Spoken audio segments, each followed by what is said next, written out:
Сәлеметсіздер ме 4-ші сынып оқушылары. Біздің бүгінгі математика сабағына қош келдіңіздер. Бүгінгі сабағымыздың тақырыбы санды көбейтіндіге көбейту және бөлу.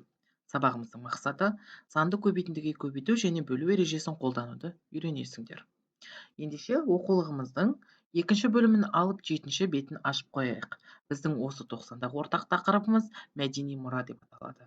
Ендеше сіздер Ұлы Жібек жолы туралы не білесіздер?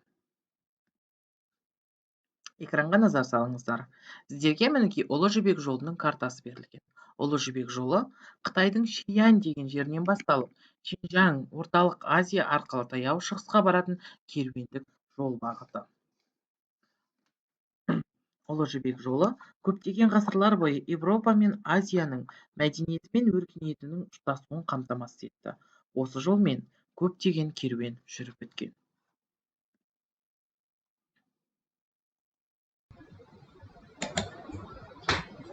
Санды көбейтіндіге көбейту мысалын қарастырайық. Санды көбейтіндіге бірнеше тәсілмен көбейтуге болады. Бірінші тәсіл. 12 санын 5 пен 4 сандарының көбейтіндісіне көбейтеміз. 12 көбейтілген 20 тең 240. Екінші тәсіл. 12 санын бірінші көбейткішке көбейтіп, және шыққан көбейтіндіні екінші көбейткішке көбейтеміз. 12 көбейтілген 5 тең 60. 60 көбейтілген 4 тең 240. Үшінші тәсіл. 12 мен екінші көбейтіндінің көбейтіндісін тауып, алынған көбейтіндіні бірінші көбейткішке көбейтеміз. 12 көбейтілген 4 тең 48. 48 көбейтілген 5 тең 240. Есіңде сақта. Санды көбейтіндіге көбейткендегі нәтижесі амалдардың орындалу тәртібіне тәуелді емес. Санды көбейтіндіге бірнеше тәсілдермен бөлуге болады.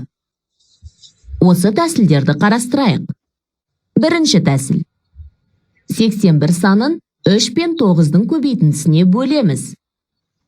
81 бөлінген 27 тең 3. Екінші тәсіл. 81 санын бірінші көбейткішке бөлеміз. Және алынған бөліндіні екінші көбейткішке бөлеміз. 81 бөлінген 3 тең 27.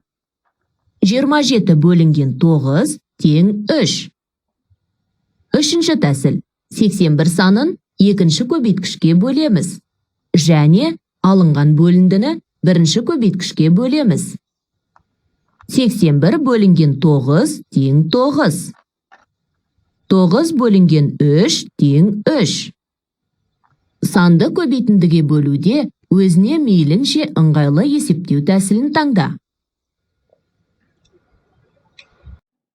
Жарайсыздар балалар.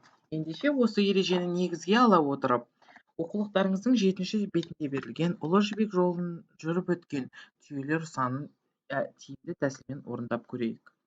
Бізге беріліп отырғаны 2 қатар түйе, 4 бағаннан 3 түйеден берілген түйелер. Ендеше осы есепті тиімді тәсілмен орындайық. Қандай тәсілдермен орындауға болады екен?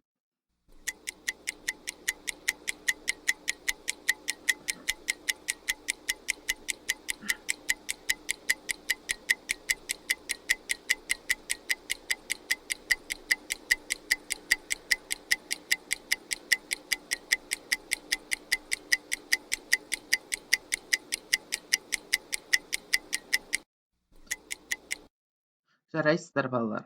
Сіздер ережеде көрсетілген тиімді тәсілді пайдаланды деген сенімдемін. Ендеше жауаптарыңызды менің жауабыммен тексеріңіздер. Бірінші тәсілде 3 түйені біз жақшаның ішіндегі 4 қатар мен 2 қатардың бір-біріне көбейтіп, содан шыққан санды 3-ке көбейтеміз. Ал екінші тәсілде 3 түйені 4 бағанға жақшаның ішінде көбейтіп алып, 2 қатарға көбейтеміз. Ал үшінші тәсілде 3 түйені 2 қатарға көбейтіп, 4 бағанға көбейтеміз. Сонда есебіміздің жауабы 24 түйе болады екен.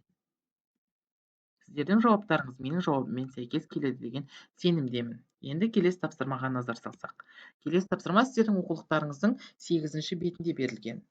қалып кеткен сандарды жаза отырып, есептеулерді түсіндіресіздер. Тапсырманы орындайық.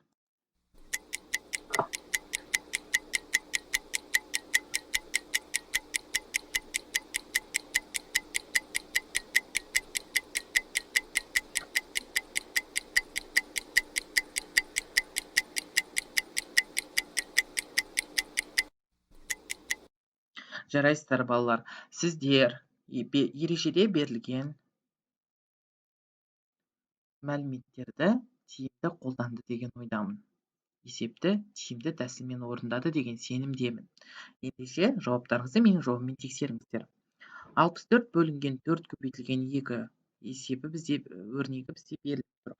Бірінші тәсілде біз 64-ті жақшаның ішін орындап алып, 4-ті 2-ге көбейтіп, сол шыққан санды 64-ке бөлеміз. Ал екінші тәсілде 64-ті екінші көбейткішімізге бөліп, содан шыққан санды бірінші көбейткішімізге бөлеміз.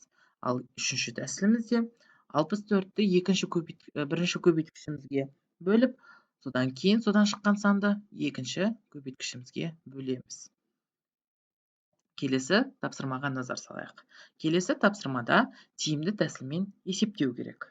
Бізге беріліп отырған өрнектер 4 көбейтілген 28 көбейтілген 25, 25 көбейтілген 29 көбейтілген 4, 15 көбейтілген жақшаның ішін 2 көбейтілген 3, 36 көбейтілген 25 көбейтілген 4. Ендеше осы есепті орындайық.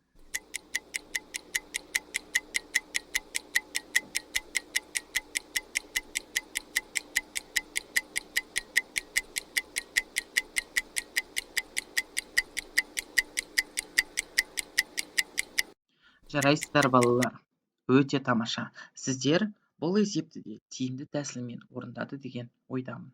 Ендеше осы есептің бір өрнегін тексеріп өтейік. 4 көбейтілген 28 көбейтілген 25 есебін орындаған кезімізде біз жақсаның ішіне 4 пен 25-ті көбейтіп аламыз. Себебі 4 пен 25-ті көбейту өте жеңіл.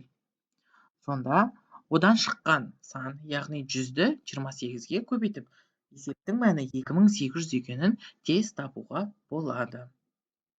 Қалған жауаптарыңызды осы экранда көрсетіліп тұрған жауаптармен тексеріп шығыңыздар. Келесі тапсырмаға назар салайық. Келесі тапсырмада өрнек түрінде жаз және мәнін тиімді тәсілмен есептеп шығару керек. 4-ті 300 және 250 сандарының қосындысына көбейт, 160 және 30 сандарының көбейтіндісін 2 есе арттыр. 72 мыңды 37 және 35 сандарының қосындысына бөл. 3780 санын 7 мен 60 сандарының көбейтіндісіне бөл. Тапсырманы орындаймыз.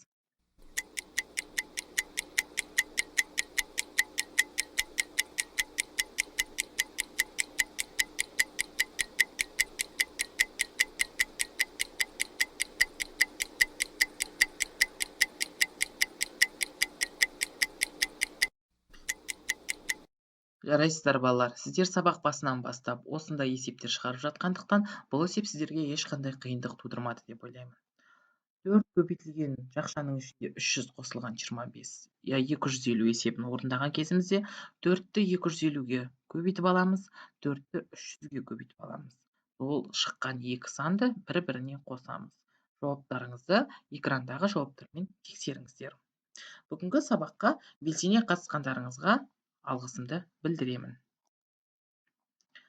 Өздеріңіздің бүгінгі алған білімдеріңізді білім сандығы арқылы бағалап, пән мұғалімдеріңізге кері байланыс беріңіздер. Сабақты жақсы түсіндім, сабақты өте жақсы түсіндім. Тақырып бойынша әлі ізденуім керек. Назарларыңызға рахмет.